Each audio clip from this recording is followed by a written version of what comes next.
Entonces, es importante que ustedes conozcan las diferencias claramente, porque después se encuentran con alguien que les dice, ¿sí?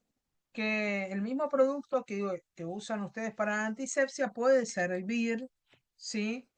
Para una desinfección o si yo tengo que hacer el lavado de un material, puedo usar, por ejemplo, un producto que se utiliza para lavarse las manos, ¿sí?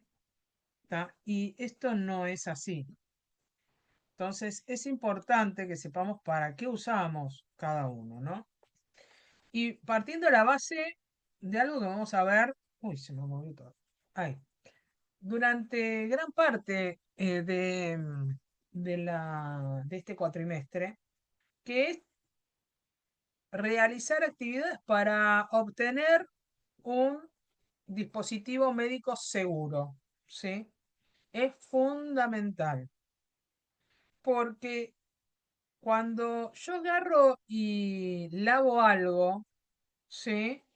Hago el proceso de limpieza de algo, pienso que quizás no es tan importante que reciba otro proceso, reutilizo eso. Esto pasa mucho con elementos, ¿sí?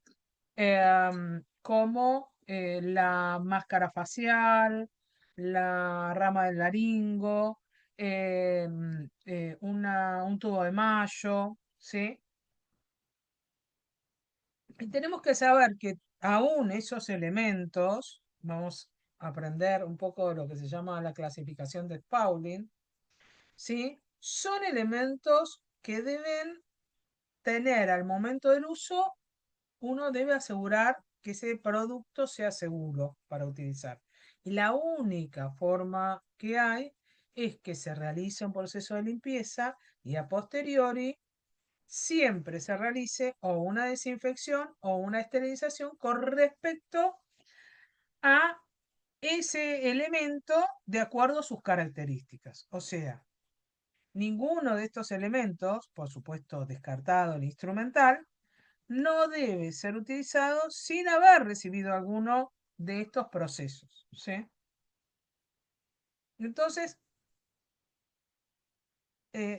a veces hay hay que rever algunos conceptos que ustedes los han visto en la época en que hicieron su tecnicatura, pero muchas veces em, eh, por malas explicaciones o por el tiempo transcurrido o porque quizás no nos quedó demasiado claro entender la diferencia de cada una de de estas palabras, ¿no? La antisepsia es lo que vamos a realizar, ¿sí? Para destruir sobre una superficie cutánea, en el caso nuestro es el famoso embrocado o antisepsia de la piel, ¿sí? Para destruir ¿qué? Los microorganismos que pueden existir en en esa superficie cutánea, ¿sí? O mucosa, antes de realizar algún tipo de procedimiento, ¿sí?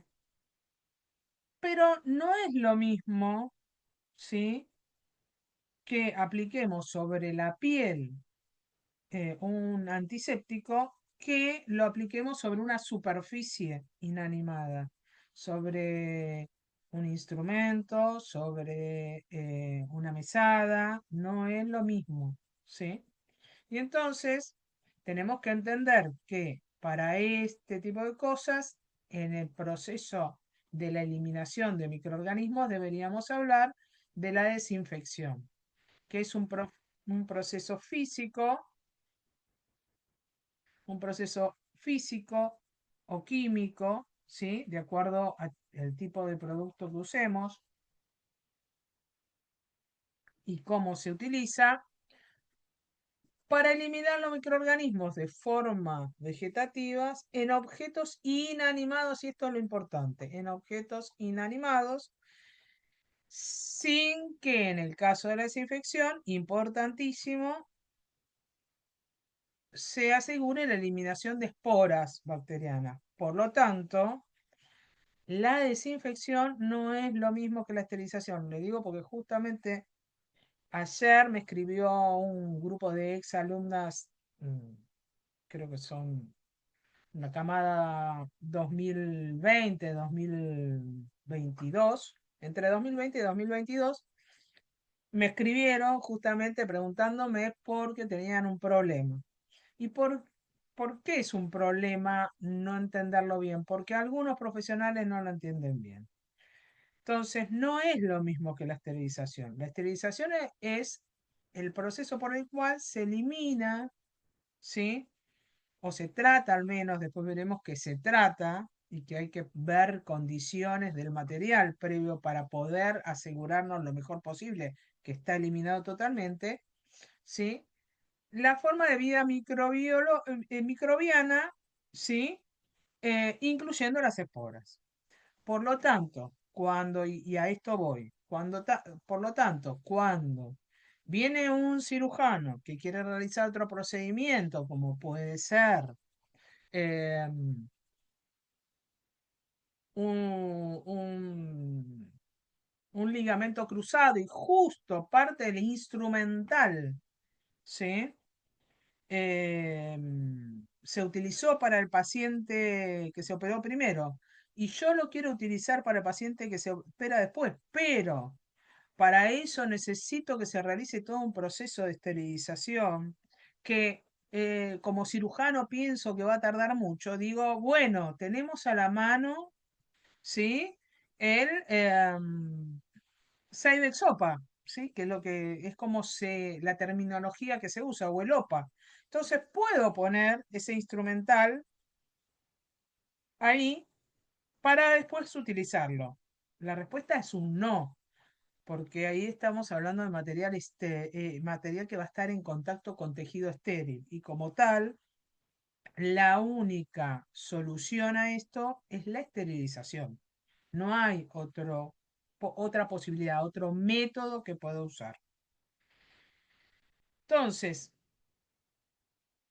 cuando hablamos de los procesos químicos o la esterilización que vamos a realizar o por procesos químicos o por agentes químicos o por agentes físicos, ¿sí?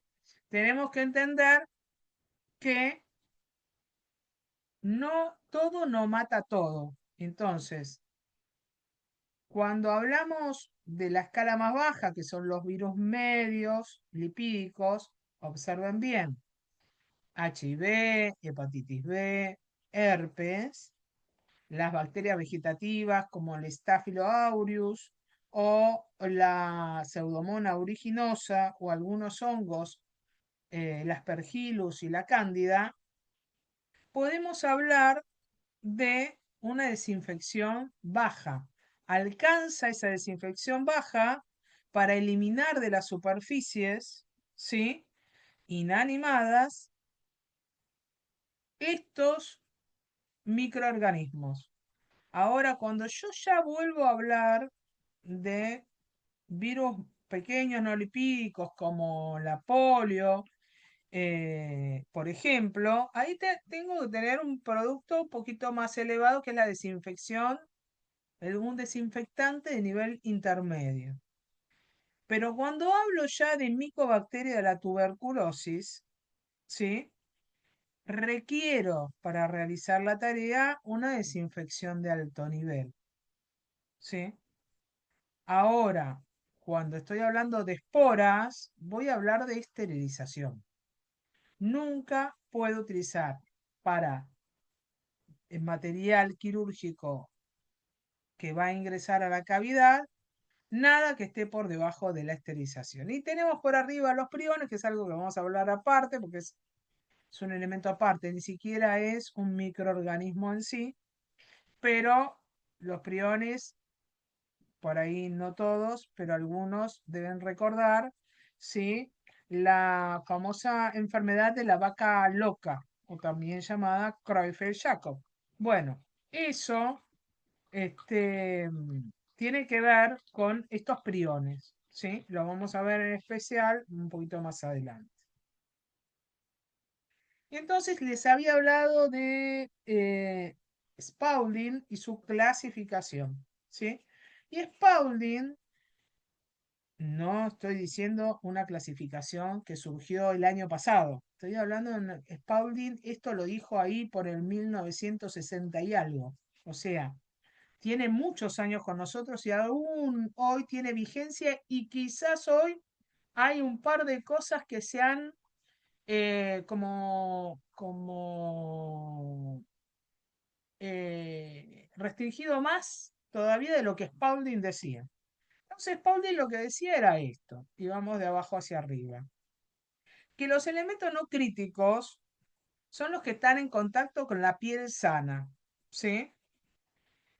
No con las mucosas. Y de estos elementos, ejemplos, tenemos varios, el termómetro, el estetoscopio, el tensiómetro, ¿sí? Estos elementos en general tienen pocas posibilidades de generar algún tipo de proceso infeccioso, ¿sí? Pero sí pueden funcionar, y esto lo vimos en el cuatrimestre anterior, como vectores mecánicos de transmisión, ¿no? Como parte de la cadena de transmisión, ¿sí? Entonces, hay que limpiarlos.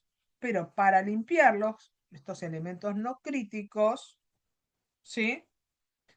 Dice Spaulding que sería suficiente lavarlo con un detergente y con agua, ¿sí? Y luego aplicar un desinfectante de nivel medio o bajo. No necesito hacer nada más con estos elementos, ¿está? Porque no hay otro riesgo. Después tenemos los elementos semicríticos. Y dentro de los elementos semicríticos, por excelencia estamos hablando del endoscopio, ¿sí? Ahora, cuando hablamos del endoscopio dice, ¿sí? Que está en contacto con mucosa intacta. La mucosa intacta normalmente está colonizada, ¿sí? Por una flora normal que tenemos cada uno de nosotros en nuestra mucosa, en nuestra boca, en nuestra faringe, ¿sí? En nuestro esófago, en el tracto digestivo en general. Tenemos una flora normal. Pero esto no quiere decir, y esto acá empiezo a corregir otras frases erróneas de algunos profesionales, como son aquellos odontólogos o odontomaxilofaciales, ¿sí? Que dicen que como la boca es sucia porque tiene microorganismos, ¿para qué yo voy a ocuparme de procesar adecuadamente el material o cumplir determinadas indicaciones de manejo de material cuando tengo que hacer un procedimiento porque el tratar está sucio? Bueno, no.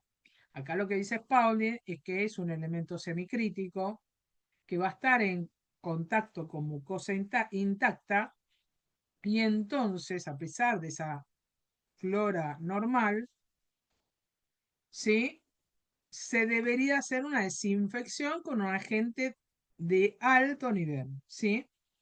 Después, por supuesto, de un lavado con detergente enzimático, enjuague y secado adecuado, agrego yo, y de ser posible, ¿sí? Lo mejor sería la esterilización. Y en este punto les digo que hoy en muchos elementos que nosotros seguimos utilizando los desinfectantes de alto nivel. Los desinfectantes de alto nivel son lo que ustedes conocen como Sidexopa, ácido peracético, glutaraldehído, ¿sí? Entonces, hoy ya hay mucha bibliografía, tanto de la agencia, la FDA, que es una agencia que controla elementos y la utilización de esos productos médicos en pacientes, y el CDC habla mucho de que hay que tratar de esterilizar el material, ¿sí? Hay que tender a eso. Y en el caso de los endoscopios, si es nada más que para observación, estamos hablando de una mucosa intacta. Pero muchas veces sabemos nosotros que no tenemos solo mucosa intacta porque toman una muestra. Al momento de tomar una muestra ya no es mucosa intacta. Estamos hablando de un tejido que fue eh, lesionado a propósito para sacar una muestra y ese tejido interno es estéril, por lo tanto debería caber la misma de la ley de los elementos críticos que vamos a ver. ¿Está? Pero sí al menos deben recibir una desinfección de alto nivel. Y vieron que acá, y se deben estar sorprendiendo, pero lo vamos a ver durante casi todo el cuatrimestre, no estoy hablando de instrumental de la paroscopía. ¿Sí? ¿Por qué? Porque el material instrumental de la paroscopía debería, ¿sí?, estar dentro de la clasificación de elemento crítico. ¿Sí? Porque son aquellos que se introducen directamente en el cuerpo, que están en contacto con la sangre, ¿sí? Y que están estériles. Por lo tanto, esos elementos deben ser esterilizados sí o sí. No hay un sí, pero si no puedo, lo paso por desinfección de alto nivel, ¿sí? Entonces, nosotros tenemos que tratar de, por un lado, educar a nuestros profesionales y a los médicos y a nuestros colegas que a veces no lo conocen, ¿sí? Y es importante que lo conozcan, ¿sí?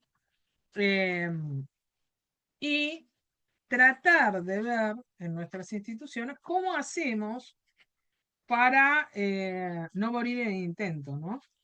Eh, pero hay cosas que se pueden hacer o ir realizando modificaciones para que esto pase, ¿sí?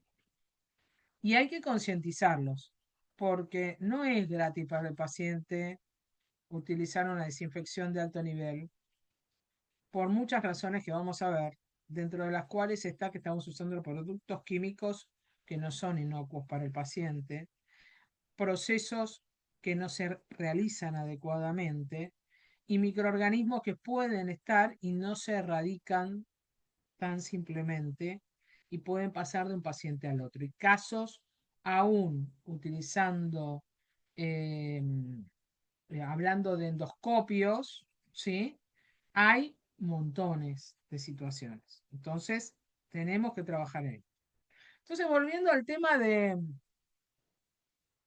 los antisépticos, bueno, como antisépticos tenemos los alcoholes, que son por excelencia, que en este caso los alcoholes son uno de los únicos productos que podemos llamarlos antisépticos y lo usamos como antisépticos, pero también tienen poder de desinfección, ¿sí?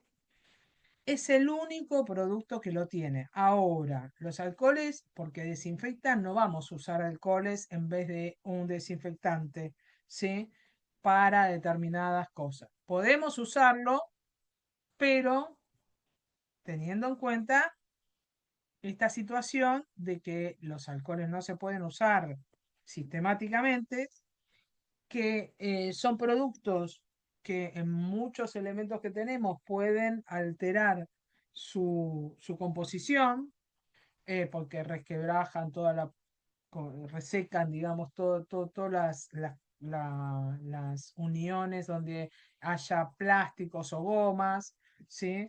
Porque además el alcohol puede generar un accidente porque es fácil de que haya una chispa, entonces no podemos limpiar superficies demasiado extensas. Entonces, es un producto que sabemos que lo tenemos, pero tenemos que usarlo con cuidado. Y después tenemos, por un lado, la clorexidina, ¿sí? Y por el otro lado, los iodados, ¿sí? Estos, que son los productos que más usamos, la clorexidina y los productos iodados, como la iodopovidona o alguno de alguna marca que es más conocido, son los que usamos por excelencia como antisépticos, ¿sí? Y después hay un grupo químico, pero yo lo voy a sacar esto porque me ha traído algunas complicaciones y me olvidé de sacarlo, que son aniónicos catiónicos, son jabones, ¿sí? Derivados de un amonio cuaternario, pero no es el producto amonio cuaternario que usamos para superficies, es un derivado nada más, ¿sí? Y por otro lado, decirles que dentro de las soluciones iodadas, obviamente está la solución de yodo, pero no es aconsejable que la usemos, ¿sí? Después, dentro de las clasificaciones desinfectantes, tenemos también nivel alto, intermedio y bajo. Empecemos de atrás hacia adelante. Nivel bajo está por un lado el hipoclorito de sodio, que lo usamos como un desinfectante. Esto lo vimos en superficies, ¿sí? Es un excelente desinfectante de superficies. No nos sirve para hacer desinfección de instrumental, ¿sí? No se puede usar en los pacientes porque no está hecho para esto, el hipoclorito de sodio. Y no deberíamos sumergir nuestro instrumental en el hipoclorito de sodio por varias cosas, ¿sí? Porque va a deteriorar el material, porque es un producto tóxico, porque además es un producto que lo que hace es fijar la materia orgánica, no sacarla, o sea que, y encima en muchas ocasiones el uso del hipoclorito es directamente sobre el material sucio, ¿sí? Lo cual empeora la situación. Después de nivel intermedio tenemos el alcohol, ¿sí? En sus dos situaciones, el etílico al 70 y el isopropílico, ¿sí? En general eh, son utilizados en superficies pequeñas, obviamente funcionan como antisépticos, lo que decíamos antes, sobre piel intacta, pero hay que tener cuidado con esto como desinfectante. Y lo que usamos habitualmente nosotros son los de alto nivel, que son el glutaraldehído al 2% alcalino, el ortoftalaldehído al 0,55 ácido, que es el ácido peracético, y perdón, que es el ortoftalaldehído, es el Cydex OPA o el OPA de la marca que quieran ustedes, pero en general se dice OPA. Y después están los ácidos peracéticos, que también se utilizan, que hay varias marcas que lo producen, uno en especial, ¿sí? Que son los que se utilizan para esta función, la desinfección de alto nivel de productos médicos en contacto con mucosa intacta, ¿sí? Y acá un poquito las características de cada uno, ¿sí? Si bien todos estos que pongo, los más importantes son el ortotalaldehído, el glutaraldehído y el ácido peracético, pero los otros existen, ¿sí? Son todos de alto nivel, tienen un amplio espectro, ¿sí? Em, Deberíamos, en el caso de los endoscopios, por ejemplo, verificar para qué tipo de desinfectante está autorizado el uso, y eso quien nos lo dice el fabricante.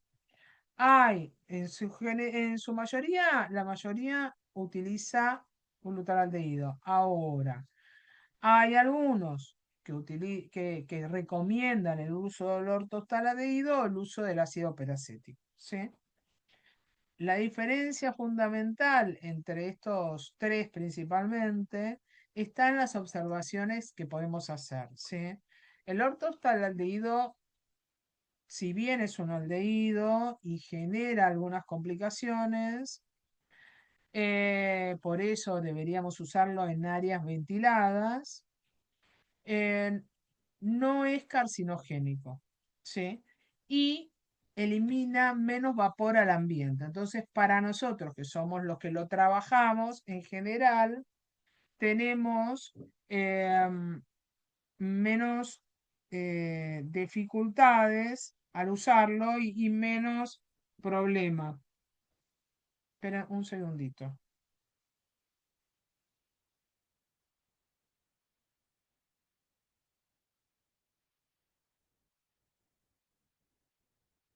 Tenemos menos problemas, ¿sí? No tenemos gente que haga reacciones en las manos o que tenga algún problema respiratorio. Ahora, con el glutaraldehído, ¿sí? Solemos tener estos inconvenientes. Si bien como producto es un buen producto, no corre el metal, no va a generar deterioro de las lentes o de las uniones con goma que podamos tener en algún elemento, ¿sí?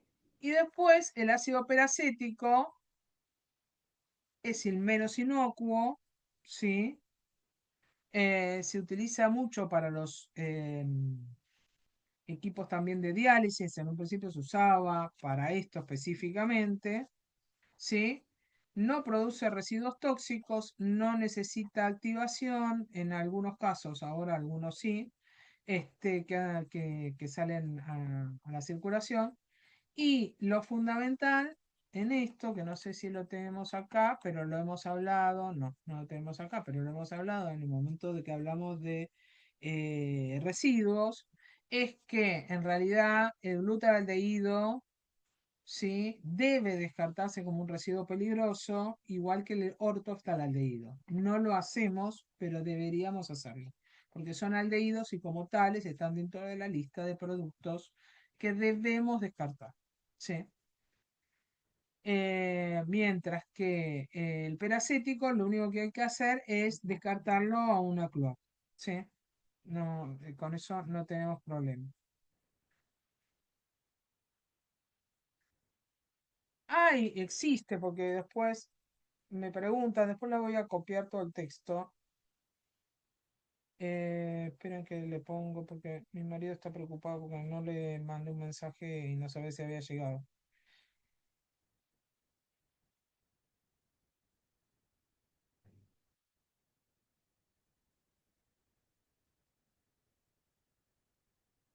Ahí está. Y ahora voy a silenciarla si no tenemos tanto problema. Entonces, hay una resolución ministerial que ustedes pueden utilizar cuando empiezan con estas dudas, que si lo pongo en desinfección de alto nivel o lo pongo en esterilización, que es la 1547 del 2007, que es la guía de procedimientos y métodos de esterilización y desinfección de establecimientos, es la con la que seguían los servicios de esterilización, ¿sí? Y claramente habla de esto. El texto es este: un dispositivo médico que entra en contacto con tejido estéril debe estar estéril en su uso entre paciente y paciente. Y un dispositivo médico que entra en contacto con mucosa debe al menos, remarco al menos, recibir una desinfección de alto nivel entre pacientes. Con lo cual, la metodología de agarrar, lavar un poco abajo de la canilla una rama de laringo y secarla un poco con una gasa y volverla a utilizar está mal, ¿sí? Está mal. No podemos hacer eso, ¿sí? Pero sin embargo, eso es una de las cosas que se hace.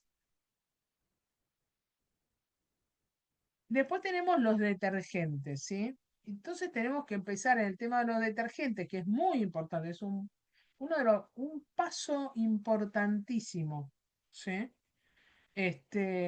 Para nosotros, es que debemos seleccionar cuidadosamente el detergente que vamos a usar. Tenemos que saber cuáles son las instrucciones de limpieza del fabricante del dispositivo, porque muchas veces nos marca qué tipo de producto podemos usar y qué tipo de producto no podemos usar, tanto para desinfección como para la limpieza. Entonces, es importante que leamos las indicaciones del fabricante, es algo que vamos a hablar después también. Que no me acuerdo si es la clase que viene, en donde en las instrucciones de fabricantes las deberíamos tener siempre. ¿Y dónde aparecen las instrucciones de fabricante? Si yo compro un endoscopio, junto con la valijita, el endoscopio, la fibra y todo lo demás que viene, viene un manual de procedimientos. A veces muy pequeño, que es tipo un papel que uno extiende, a veces no viene un manual. Cualquiera de esos nos sirve o en la actualidad muchas de las empresas de estos productos tienen su manual en la red. O sea, lo podemos ir a buscar a la web sin problema. Sabiendo cuáles son las instrucciones de limpieza de este fabricante sobre el dispositivo, tenemos que capacitar a nuestro personal en el reprocesamiento de este producto, porque también nos puede decir si tenemos que usar algún tipo de cepillo, si es canulado, qué tipo de cepillo podemos usar, qué detalle tenemos que tomar, si lo tenemos que desarmar, ¿sí? Y entonces deberíamos todos tener, a raíz de todo este material que tenemos que saber, un instructivo de limpieza por escrito, accesible a todo el personal, ¿sí? Que nos asegure que vamos a manejar, vamos a manipular estos elementos en forma segura y vamos a generar un producto seguro para otro paciente al finalizar todo el proceso, ¿no? Pero el proceso comienza perdón que me fui, porque no me da, ahí está. Pero comienza en el lavado. Y el lavado tenemos que saber que para lavar instrumental no podemos usar ninguno de los otros productos que hemos mencionado, ni un antiséptico, ni un desinfectante, tenemos que usar un detergente.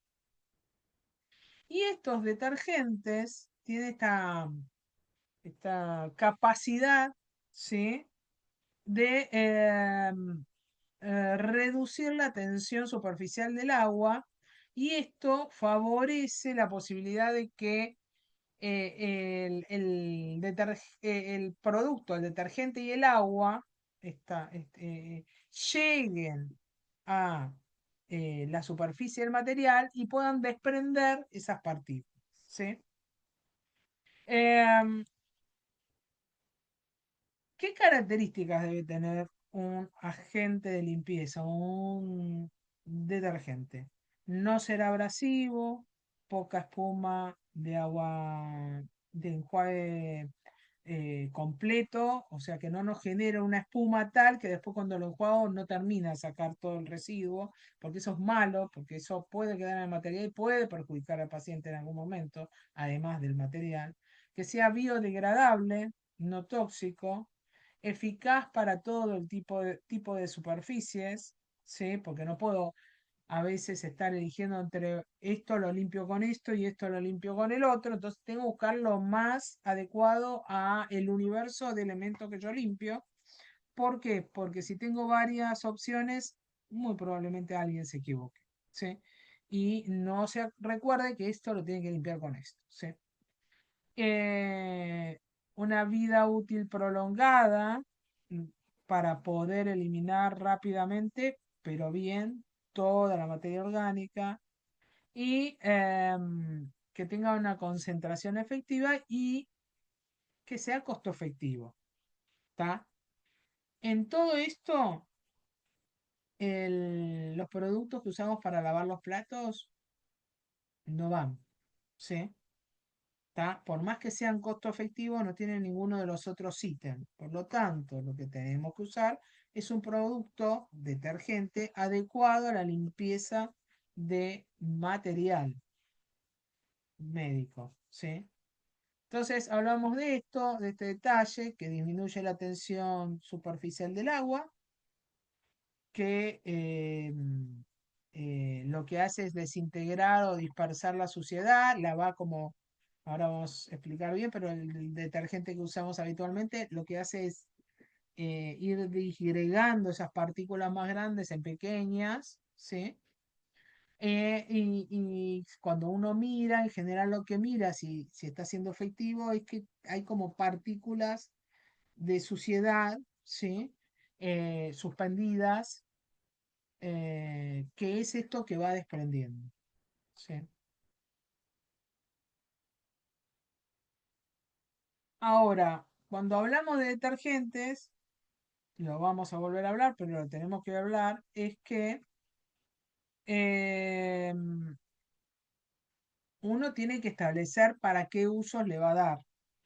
¿Sí? El tipo de detergente que yo tengo, para qué usos lo voy a aplicar. La otra es considerar la dureza del agua de la zona en que vivimos. ¿Sí? El agua, aún la potable, tiene características determinadas que para el lavado material deberíamos verificar si está en condiciones. ¿Sí? Si el agua es muy dura, ¿sí? Lo que va a pasar es que la eficacia del detergente se va a ver disminuida, ¿sí?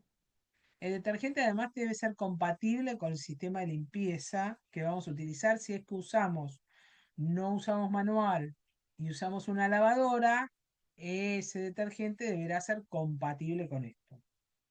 Si yo voy a usar una lavadora, debería usar un baja espuma inclusive lavando a mano, pero si yo voy a usar una lavadora, sí o sí tiene que ser un producto autorizado por esa lavadora para utilizar y que sea seguramente bajo espuma. ¿Sí? No debería deteriorar el material, porque a veces tenemos productos medios como que le dicen mágicos, pero terminan deteriorando el material. ¿Sí? Porque usamos un producto no adecuado no adecuado no, un producto que no es adecuado para ese material, ¿sí? Entonces es importante leer las instrucciones. Puede haber líquidos y puede haber sólidos. La diferencia entre líquidos y sólidos, si bien los dos se tienen que diluir, o sea, el sólido es como una pastilla o un polvo, uno la tira, pero tiene que generar una suspensión homogénea en el agua y a veces esto no se hace, entonces el polvo decae en el piso de la batea y en realidad no está la concentración necesaria en el resto de la batea. Y en el caso de los líquidos, bueno, tenemos que saber cuántos mililitros por litro de agua debemos utilizar. Y esto no es cualquier cosa a ojo o hasta que yo vea que tiene color, sino es lo que le indica el fabricante en su instructivo. Detergentes existen varios. El más conocido por todos nosotros son los enzimáticos, ¿sí? Ahora, existen alcalinos, ácidos neutros, ¿sí? Em, y es como una selección que uno debe hacer de acuerdo al tipo de lavado que vamos a generar, ¿sí? Los alcalinos son eficaces, muy buenos son para sacar todo lo que es materia orgánica, inclusive remueven grasas y aceites. El problema es que no puede utilizarse solo, sí o sí hay que hacer un lavado con un detergente ácido después para neutralizar esa alcalinidad que tiene, porque ven que tiene un pH 10 a 11, ¿sí? En general, estos productos, el alcalino y el ácido, se utilizan en las lavadoras, ¿sí? De instrumental, no en forma manual, ¿sí? Entonces, tenemos que tener en cuenta esto. El que sí utilizamos por excelencia es el detergente enzimático, ¿sí? Que es un grupo de enzimas, una, dos, tres, cinco enzimas, que utilizamos con la idea de ir degradando esa materia orgánica y dispersándola, ¿no? Entonces, las enzimas en sí son proteínas, ¿sí? Em, que utilizan catalizadores específicos para lo que es descomponer las proteínas, que son las proteasas, las lipasas, que son las que descomponen las grasas, y las amilasas, que son las que descomponen los almidones. ¿Sí? Cuanto más enzimas tenga un detergente, seguramente nos convendrá más para poder desprender la materia orgánica. No es lo mismo, y ustedes lo sabrán, que yo traiga una caja después de un reemplazo de cadera, ¿sí? Que yo traiga una caja después de hacer un nódulo de mama. La materia grasa pegada en esa caja de ortopedia es muchísimo mayor y por lo tanto es mucho más dificultoso sacarla si no tengo el producto adecuado. ¿Sí? Entonces, dos o tres temas importantes son, por un lado, que no deberíamos tener material con suciedad seca, ¿sí? Por eso es importante que apenas terminemos de instrumentar, lo primero que hagamos es sumergir ese instrumental en una solución de agua y detergente para comenzar el proceso del prelavado, ¿sí? También si tenemos cirugías largas, muy llenas de materia orgánica, es bueno, ¿sí? Ir sacándole con una gasa húmeda la materia orgánica. Ahora, esa gasa húmeda no debe estar embebida en solución fisiológica, sino en agua destilada, porque la solución fisiológica, al fin y al cabo, es una sal. Como tal, deteriora el material quirúrgico. A medida que lo seguimos usando, vamos de a poco deteriorando ese material. ¿Sí? Em, por lo tanto, al momento de realizar la limpieza, todo el proceso de limpieza, el prelavado y la limpieza, el material tiene que estar húmedo, hidratado para favorecer el desprendimiento de esa materia orgánica. ¿Sí? Entonces, estos detergentes enzimáticos, como son biodegradables, ¿sí? Debemos siempre seguir las instrucciones del fabricante, ¿sí?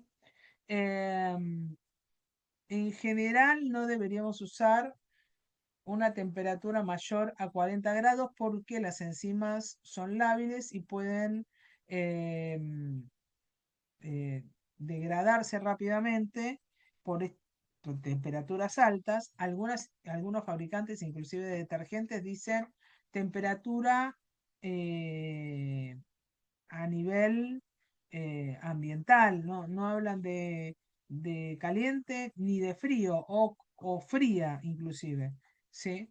Algunos otros. Otros te dan un rango de temperatura, ¿sí? Em,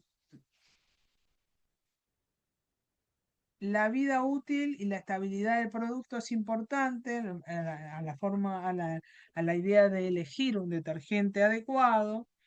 Obviamente que como todo producto, sí, debe uno fiscalizar la fecha de vencimiento. Un producto vencido seguramente tendrá degradada gran parte de sus enzimas y por lo tanto no va a ser efectivo para la limpieza. Después nosotros decimos, pero este producto no sirve para nada porque no le está sacando la materia orgánica. Bueno, pero no. Nosotros lo estamos usando vencido, lo estamos usando a una temperatura que no es la que dice el fabricante, lo estamos usando en una concentración que no es la que dice el fabricante. O sea, tenemos que cumplir con todas esas pautas que pone el fabricante para que realmente tenga el efecto que el fabricante nos dice a nosotros que es. Por ejemplo, hay productos que en 5 minutos están, dice hay que sacarlo en 5 minutos y hay otros que te dicen en 20 minutos. Bueno, ese que te dice en 20 seguramente la calidad de esas enzimas o el tipo de enzimas que tiene, ya sabe el fabricante que va a requerir mucho más tiempo para que genere ese proceso. ¿Sí? También la cantidad. No puedo meter en una batea instrumental a mansalva. Tengo que ser lógica y si voy a meter, como hablábamos, una caja, el material de traumatología, de una fractura de cadera, un reemplazo de cadera, obviamente quizás el tipo de batea que yo tengo deba dividirlo en dos. Entonces ya no sumerjo en una sola, sino sumerjo en dos. ¿Por qué? Porque si yo le pongo demasiado material, ¿sí? Las enzimas van a actuar, pero no en todo el material. Entonces, si yo trato de dividirlo en dos, seguramente voy a tener mejor resultado. Y obviamente todos los productos deben tener una aprobación y una regulación correspondiente para ser utilizados. Y acá es cómo actuaría la enzima para que tengan idea ustedes, ¿sí? Sobre el material, ¿sí? Entonces yo tengo la mancha esta con sangre sobre el material, ¿sí? Y tengo las enzimas, que son las amarillas, ¿está?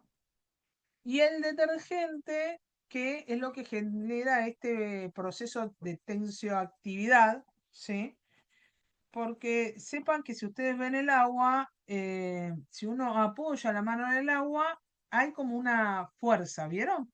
Que hay como fuerza. Si yo voy despacio sobre una superficie con balde, con agua, siento como una fuerza. Esa fuerza es la fuerza de unión de las moléculas del agua y esa misma fuerza es la que siente el material.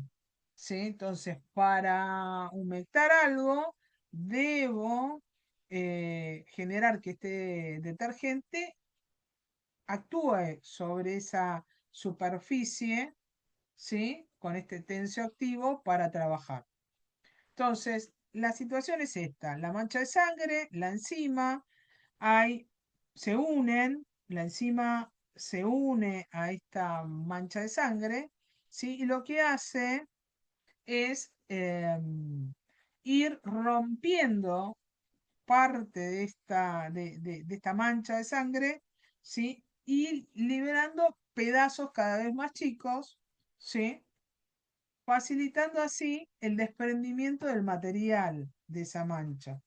Y a medida que se pueda desprender esa mancha, más fácil va a ser después y más seguro para nosotros el proceder a lo que se llama el lavado manual, por ejemplo, o el lavado automático. Los factores que afectan la actividad, lo habíamos hablado, uno es la concentración de enzimas, esto que si yo pongo poco, no va a generar el efecto que necesito, si yo pongo demasiado, no va a mejorar el efecto. Si yo tengo mucha concentración de sustrato, esto es lo que habla de la cantidad de material que yo sumergí ahí adentro, genera un sustrato importante de materia orgánica, esto va a dificultar la acción de las enzimas, el pH, acá está hablando del pH del agua y la temperatura también afectan a estas enzimas, ¿no? Y acá un poco hago un paréntesis, chicos. Ustedes tienen clase más tarde, ¿no? Digo, para saber hasta dónde puedo llegar. ¿Alguna me contesta? Bueno, Sí, profe, tenemos clase ahora a las 8:15 con bueno, Guillermo. bueno. Hago un paneo de esta parte corto y después seguimos, ¿sí? Para Dale. no sobreponerme sobre la clase. Entonces les hablaba del pH del agua, es importante porque influye mucho en la actividad de los detergentes, ¿sí? Y el agua, además, para lo que hablamos de la dureza, es que tiene minerales, ¿sí? De calcio, de magnesio, quelantes y algunos otros tipos de minerales que pueden provocar, por un lado, que esta agua eh, eh, disminuya la capacidad de estas enzimas y por el otro lado también afecte al instrumental, ¿sí? Habíamos dicho que pueden ser líquidos y sólidos y se deben ser compatibles con los sistemas de lavado en general. Son los que usamos habitualmente son de pH neutro, de espuma controlada, ¿sí? Y hay que preparar las soluciones con las indicaciones del fabricante, ¿sí? No tenemos que salirnos de esas instrucciones del fabricante y un punto importante es que se deben preparar para cada uso. Yo no puedo tener una batea porque lavé una cajita de oftalmo, la voy a tener ahí para lavar la otra cajita. No.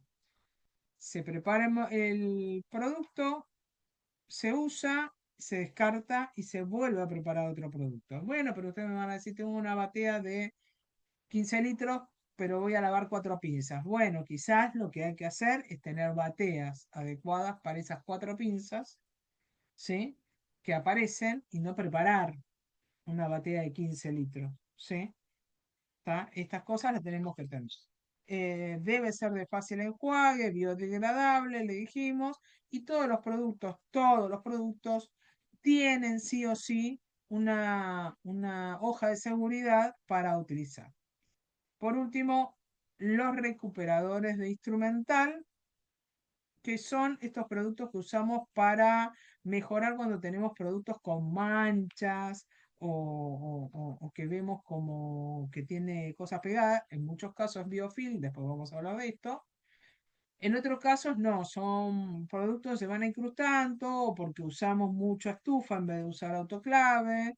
¿Sí? Y esto nos pasa. Ahora, este producto es excelente, pero como dice el título, es para acero inoxidable. Si yo meto un material que no es de acero inoxidable quirúrgico, se va a deteriorar. ¿Sí? Esto hay que saberlo. Y este producto no es que lo puedo usar todos los días, o sea, lo debo usar coherentemente cada tanto en las condiciones que me dice el fabricante para instrumental. ¿Sí? Y deberíamos lubricar el material con lubricantes que están para uso médico. Y a veces nosotros usamos lubricantes que no están para uso médico, ¿sí? O no lubricamos el material. Ambas dos cosas son malas, ¿sí? Estos lubricantes tienen que usarse.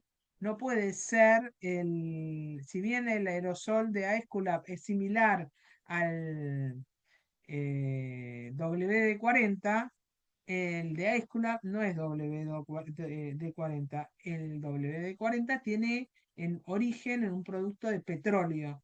Este no lo tiene porque está en base de siliconas y por lo tanto no debemos usar esos productos para el material porque pueden quedar residuos tóxicos que van al paciente, ¿sí? Entonces, justo terminé. Me parecía que me quedaba algo más. Las dejo, les voy a dejar las indicaciones. La clase que viene va a ser asincrónica. Voy a dejar la clase grabada y les voy a dejar alguna actividad para que vayan trabajando con palabras claves de este tema. Y aquellos que tengan dudas sobre el tema de residuos, me escriban y les voy contestando, ¿sí? Muchas gracias. Gracias, profe, nos vemos.